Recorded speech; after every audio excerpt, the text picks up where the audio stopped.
Bismillahirrahmanirrahim. Alhamdulillahirabbil alamin. Wassalatu wassalamu ala sayyidil mursalin wa ala alihi wa ashabihi wa man tabi'ahu bi ihsanin ila yaumiddin. Amma ba'd. Rabbi shrah li sadri wa yassir li amri wa hlul 'uqdatam min lisani yafqahu qawli. Subhanaka la 'ilma lana illa ma 'allamtana innaka antal alimul hakim. ولا حول ولا قوة إلا بالله العلي العظيم. إلهي أنت مقصودي ورضاك مطلوبي أعطني محبتك ومعرفتك. مسلمين مسلمات رحمكم الله. السلام عليكم ورحمة الله وبركاته. Alhamdulillah. Alhamdulillah, kita panjatkan syukur setinggi-tingginya kehadrat Allah Subhanahu wa taala. Selawat dan salam atas junjungan besar Nabi kita Rasulullah sallallahu alaihi wasallam dan sekalian para ahli keluarga dan para ahli sahabat ridwanullah taala alaihim ajmain. Dan demikianlah yang saya muliakan, iaitu Dr. Muhammad Al-Marghalani, salah seorang daripada penceramah kita pada pagi ini. Dan demikianlah juga kepada penceramah kita Al-Ustaz Dr. Osman Muhammadi dan sekalian para hadirin dan hadirat muslimin dan muslimat rahimakumullah.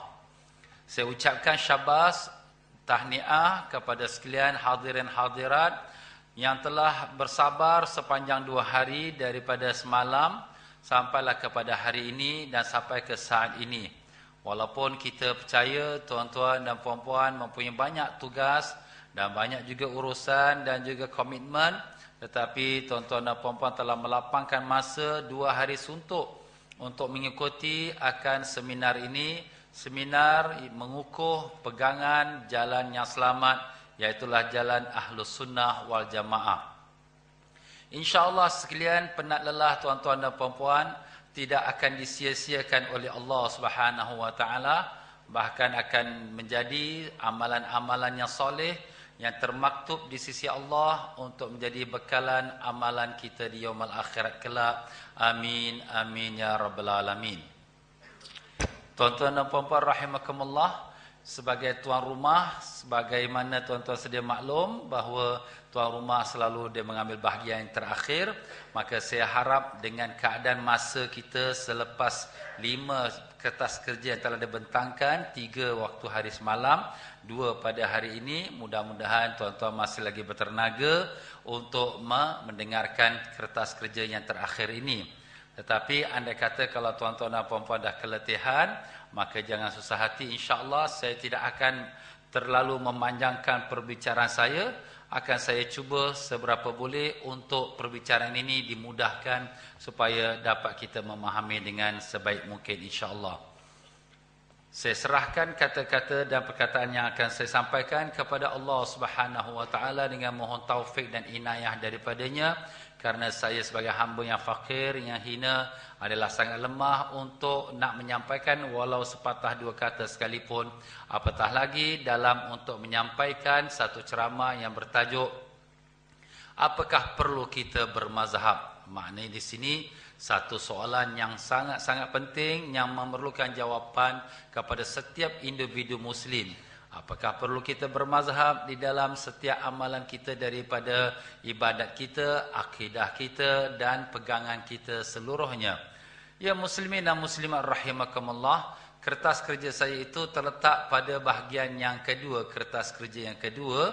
Walaupun pada hari ini saya menyampaikan merupakan penceramah yang terakhir, kerana itulah keadaan yang telah saya sebutkan tadi.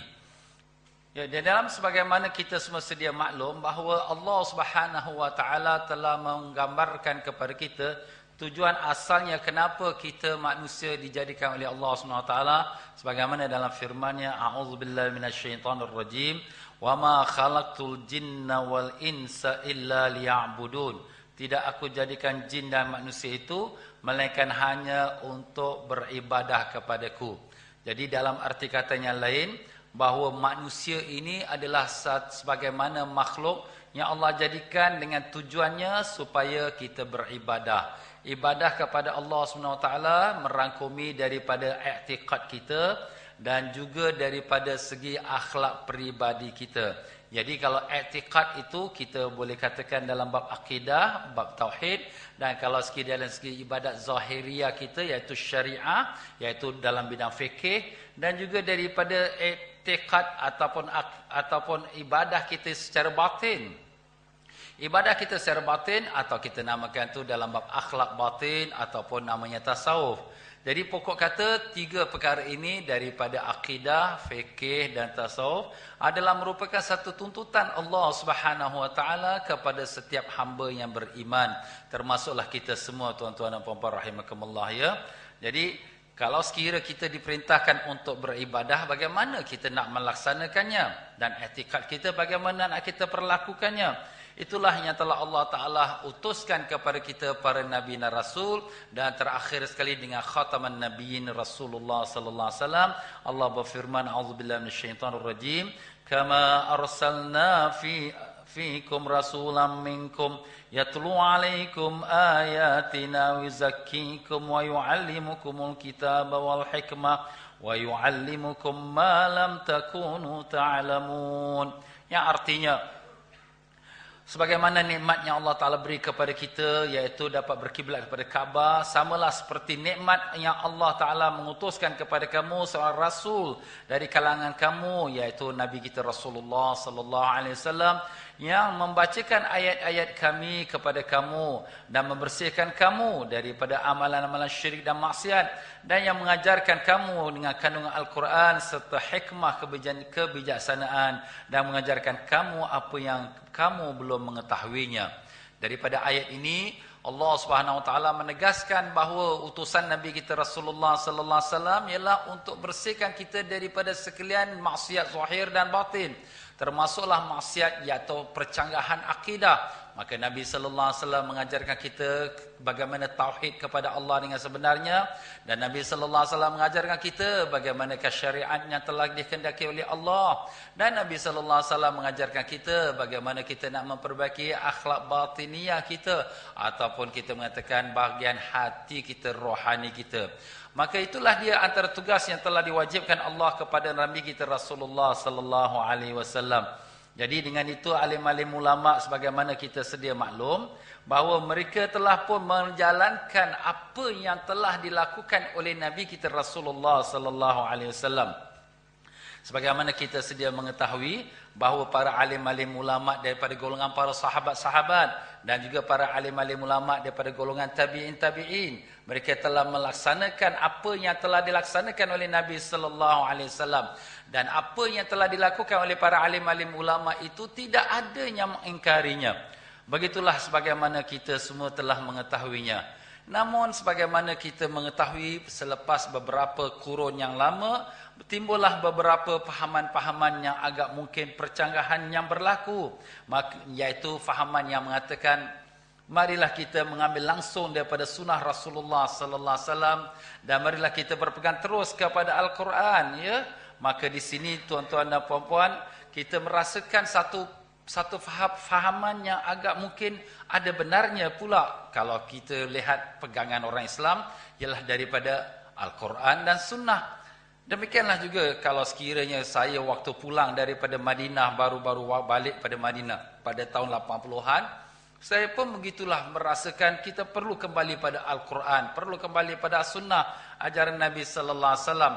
Apakah perlu kita nak bermazhab? Kenapa kita nak bermazhab berpecah-pecah? Ini mazhab pun tidak ada zaman Nabi Sallallahu Alaihi Wasallam. Nabi Sallallahu Alaihi Wasallam pun tak suruh kita pegang pada mazhab. Jadi kenapa pula kita nak berpegang pada mazhab?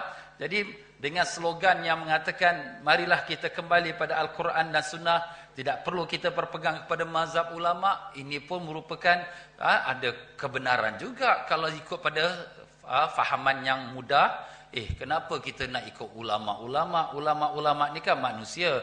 Manusia ini tak sunyi pada salah dan silap. Kalau sekir Quran, dah tentu-tentulah betul, mana ada salah. Kalau ada hadis, dah tentu-tentu betul, mana ada silapnya. Nabi SAW kan maksum.